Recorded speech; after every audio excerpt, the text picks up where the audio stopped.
All right मंडळी, so यंदाची दिवाळी खूप जास्त खास आपल्या सगळ्यांसाठी तर होतीच, पण तिला अजून जास्त खास करण्यासाठी बॉलिवूडकडनं 2 मोठ्या बिग बजेट फिल्म्स एकाच दिवशी रिलीज झाल्या. अख्खा पब्लिक को मालूम है कौन आने वाला है, तेरे को नहीं मालूम? सिंघम रिटर्न्स आणि भुलभुलैया 3. तर हे 2 ऑप्शन समोर असताना आमच्या एक अवेलेबल टायमिंग्स आणि तिकीट्स हे सगळं बघून आम्ही ठरवलं की आपण भुलभुलैया 3 बघायला जाऊया. तर मग आता भुलभुलैया 3 ज्या हॉरर आणि कॉमेडीसाठी विकली जात होती मेकर्स कडनं, तर त्या दोन्ही गोष्टी त्या फिल्ममध्ये दूरपर्यंत नव्हत्या. युवराज कोनो राजकुमार नहीं है. राजकुमार का पा भी नहीं है. राजकुमार में पा कहाँ से आता है? पाखंडी में तो पा आता है. पण भुलभुलैया 3 मध्ये या दोन्ही गोष्टी जरी नसल्या तरी एक गोष्ट मात्र आवर्जून डोळ्यात खुपत होती आणि ती म्हणजे अननेसेसरी, गरज नसताना तृप्ती डिमरीचे छोटे छोटे कपडे जे तिला परिधान करायला सांगितले होते. आता ही गोष्ट आय डोंट नो कुणी ऑब्झर्व केली आहे का नाही, पण तिचं जे एक पात्र जर पाहिलं तुम्ही भुलभुलैया 3 मधलं, तर लिटरली तिचे कॉस्ट्युम्स आणि ते पात्र त्याचा दूरपर्यंत काही सिंक्रोनायझेशन सुद्धा नाही. So there is no chronology of course. So म्हणूनच मी वाटेत येताना ना परत असा विचार केला की यार व्हॉट्स रॉंग विथ तृप्ती डिमरी आणि तिच्या इथून मागच्या फिल्म्स कुठल्या कुठल्या होत्या. सो असा विचार केल्यानंतर धप्पाधप तिथे सगळे सिनेमे माझ्या डोळ्यात देखत आले आणि मग मी ठरवलं की why not to make a video on it. So here it goes. आता मंडळी, तुमच्यापैकी बऱ्याच जणांना तृप्ती डिमरी कोण आहे हे ऑलरेडी माहितीच असणार आहे, पण अशी मंडळी सुद्धा असू शकते की ज्यांना तृप्ती डिमरी कोण हे माहिती नाहीये. तर एक अगदी कमी वेळात मी तुम्हाला सगळ्यांना सांगते की 2017 मध्ये तृप्ती डिमरीने आपला बॉलिवूड डेब्यू फिल्म केली. अत्यंत छोटा रोल तिच्या वाट्याला आला मॉम या फिल्ममध्ये, आणि ऑफकोर्स फार जास्त कोणी तिच्याकडे लक्षही त्यावेळेला दिलं नव्हतं. त्याचनंतर त्याच वर्षी तिला 2017 मध्ये पोस्टर बॉयज, ज्याच्यामध्ये सनी देओल, श्रेयस तळपडे, बॉबी देओल हे सगळे होते, आणि हा सिनेमा तिला मिळाला. पण हा सिनेमा सुद्धा फ्लॉप होता बॉक्स ऑफिसवरती. त्याच्यानंतर जर का पुढच्या सिनेमाबद्दल बोलायचं झालं, मग 2018 मध्ये तिला लैला मजनू ही फिल्म मिळाली. आणि ही फिल्म ना त्यावेळेला जेव्हा रिलीज झाली होती ना 2018 मध्ये, तेव्हा फारसं कोणी हिच्याकडे लक्ष दिलं नाही. So of course it was a box office flop. पण आत्ता रिसेंटली 2024 मध्ये परत ऑन अ पब्लिक डिमांड या फिल्मला रिलीज केलं होतं थिएटरमध्ये, आणि मग या फिल्मला चांगलाच रिस्पॉन्स मिळाला. बरं, आता याच्यानंतर पुढच्या सिनेमाबद्दल तिचं बोलायचं झालं तर 2020 साली तिने बुलबुल हा सिनेमा केला. आणि या सिनेमानंतर, कारण हा OTT रिलीज होता आणि सगळेजण आपापल्या घरी होते, सो कॉन्टेंट सगळेजण खूप एक्सप्लोर करत होते, आणि त्याच्याचमुळे नेटफ्लिक्सवरचा हा OTTचा जो सिनेमा आहे हा तिच्या करिअरचा सगळ्यात मोठा टर्निंग पॉईंट ठरला. आणि तिने तिचं जे कॅलिबर आहे ते या सिनेमामध्ये सगळ्यांसमोर प्रूव्ह केलं.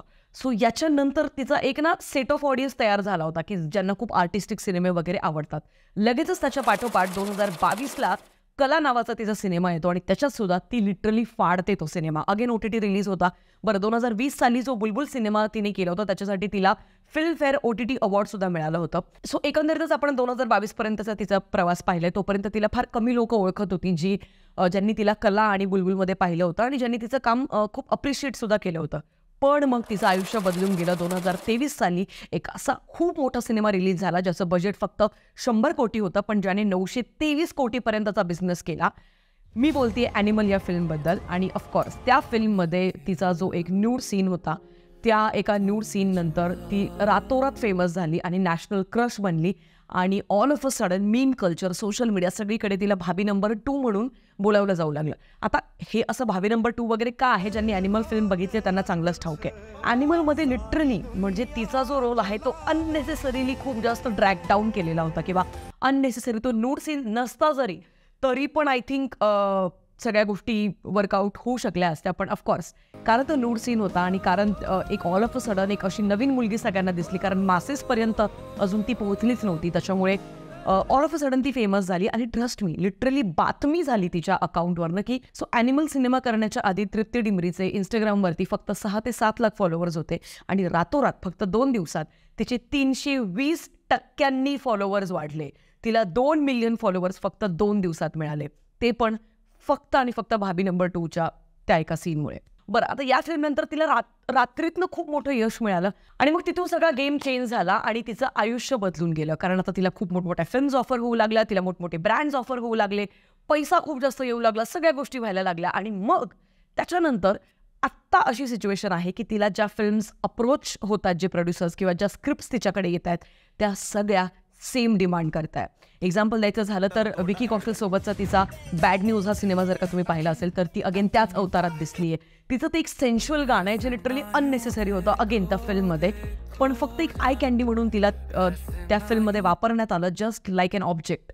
त्याच्यानंतर लगेच तिचा पुढचा सिनेमा आला विकी विद्या का वो वाला व्हिडिओ, ज्याच्यामध्ये अगेन सेक्स कॉमेडी होती आणि या जॉनराच्या आजूबाजूला फिरणारा तो सिनेमा होता. त्याच्यात सुद्धा संपूर्ण सिनेमात फारसं काही तसं जरी नसलं तरीही ते एक गाणं आलं ज्याच्यामध्ये ती अत्यंत अनकम्फर्टेबल मूव्स करताना आपल्याला दिसली आणि मग तिथे सगळ्यांचा राग एकत्रितपणे तृप्ती डिमरीवर फुटू लागला. जे तिला ऑलरेडी ॲनिमलच्या आधीपासून प्रेम करत होते आणि आता ॲनिमल नंतर सुद्धा जे तिचे फॅन्स आहेत, सगळ्यांचं एकंदरीत एकच म्हणणं आलं की बाबा रे, आता somewhere she needs to stop doing such films आणि तिला एक फिल्टर बसवावं लागेल आणि तिला परत आता आर्टिस्टिक सिनेमांकडे वळावं लागेल. आता एकंदरीतच या सगळ्यांमध्ये नक्की काय चुकतंय आणि आजचा व्हिडिओ का महत्त्वाचा आहे ते लगेचच मी तुम्हाला सांगते. मंडळी, बॉलिवूडकडनं आयटम नंबर आणि अशा प्रकारचे जे घाणेरड्या मूव्स किंवा अश्लीलतेचे जे गाणी असतात ते आत्ताच होत आहेत का, तर अजिबात नाही.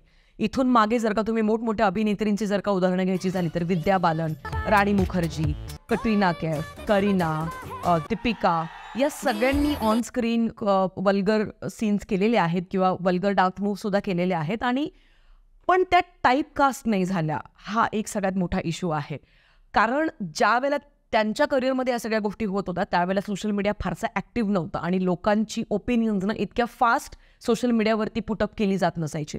आत्ता काय होतं की एखादी गोष्ट घडली की लगेचच सगळ्यांना आपली मतं व्यक्त करायची घाई असते आणि सोशल मीडियावरती तो एक ट्रेंड बनून जातो आणि म्हणूनच आत्ता तिला सगळ्यात जास्त टार्गेट केलं जात आहे.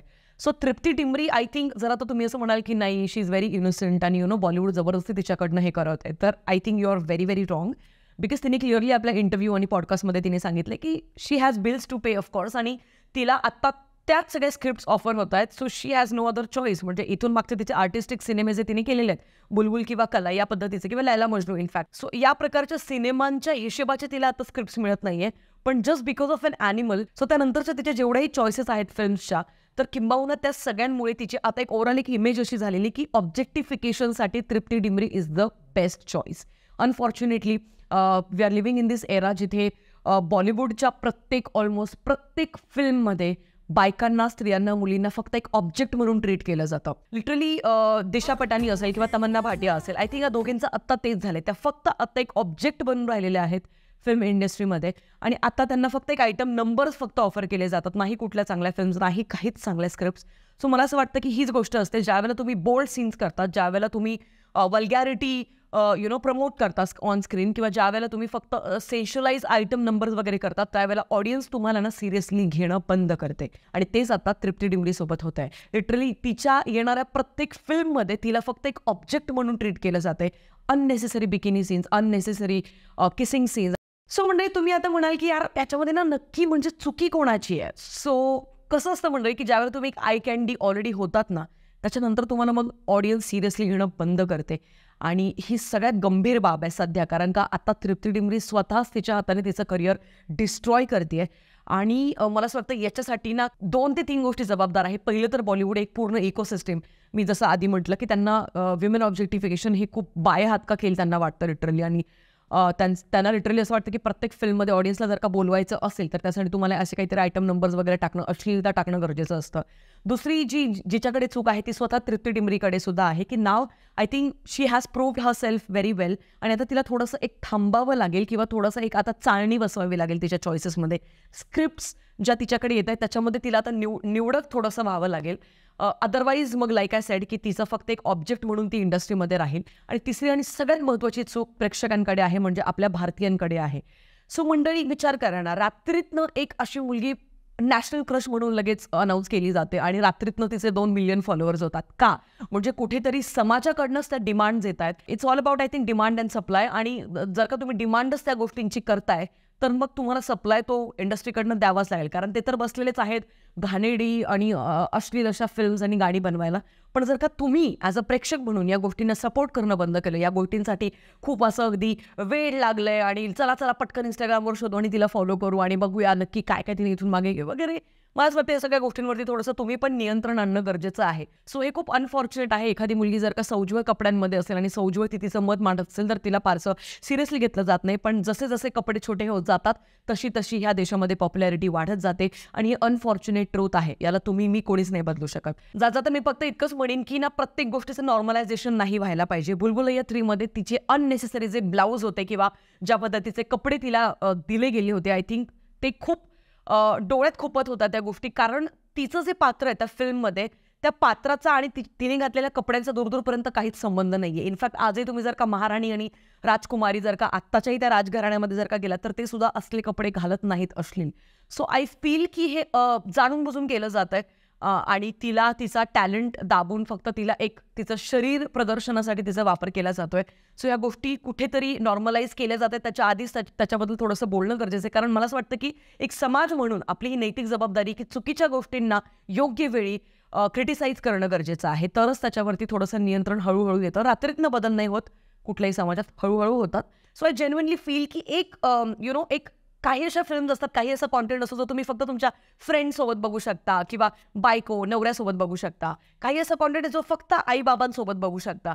काही असं कॉन्टेंट आहे जो फक्त एकांतात बघू शकता. आणि मला असं वाटतं की there has to be a filter always. म्हणजे ती जी चाळणी ना ती बसणं गरजेचं आहे. अदरवाईज सगळ्यांसमोर जर का बघण्याजोगं सगळं नॉर्मलाइज झालं तर मग अश्लीलतेचा उगम झाल्याशिवाय राहणार नाही, आणि तोही फॅमिलीमध्ये. सो मला असं वाटतं की या गोष्टींना ना खूप मोठं होण्याच्या आधीच यांना ठेचून मारलं पाहिजे, आणि त्याच्यासाठी आजचा व्हिडिओ बनवणं खूप गरजेचं होतं. सो ऑफकोर्स तृप्ती डिमरीपर्यंत, तिच्या PR टीमपर्यंत जर का हा व्हिडिओ जात असेल तर मला तुम्हाला सगळ्यांना असं सांगायचं आहे की बास करा राव. I think she has great potential as an actress, आणि तिला चांगल्या स्क्रिप्ट्स येऊ दे तिच्यापर्यंत. शरीर प्रदर्शनाचा हा जो खेळ मांडला आहे सगळा तो बंद करा. आणि ॲज अ समाज म्हणून आपण काय करू शकतो तर चुकीच्या आणि अश्लीलतेला सपोर्ट न करता योग्य कॉन्टेंटला सपोर्ट करा, योग्य कॉन्टेंटला पुश करा. त्याने नक्कीच थोडा हळूहळू का होईना पण फरक नक्की दिसेल आपल्याला आजूबाजूला. बाकी हा होता माझा व्हिडिओ आजचा, अत्यंत महत्त्वाचा मला वाटलं म्हणून मी बनवला. तुमचं काय मत आहे या गोष्टींवरती, आणि अश्लीलता ही नॉर्मलाइज केली जाते का त्याबद्दल तुमचं काय मत आहे? तुम्ही कुठले अगर प्रसंग काही बघितला असेल तोही मला कॉमेंट सेक्शनमध्ये कळवा. भेटूया पुढच्या व्हिडिओमध्ये. तोपर्यंत काळजी घ्या. Peace out.